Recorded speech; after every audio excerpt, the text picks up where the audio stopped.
When I started, parang ganun din. But I was always following the footsteps of Martin Rivera. Just a few feet ahead, you know. Kung may contact siya sa Araneta, nasa taba na dito. Yeah, whatever. That's true. We started covering this work together. No. I saw you there. No.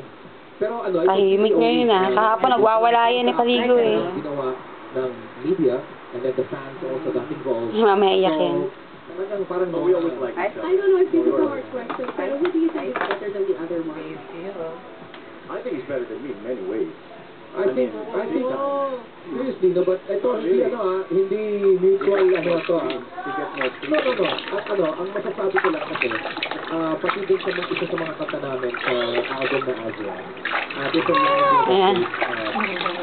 I remember all the things you taught me, you know, because in many ways, kahit na nagsasayaw ako, at si Martin hindi, na gumagalaw siya, at saka iba yung gumagalaw sa kanya, marami akong natutunan sa kanya. Talaga, as a host, as a person who's very comfortable now. Martin, you're one of the best hosts. Really? No, you are. I look up to you.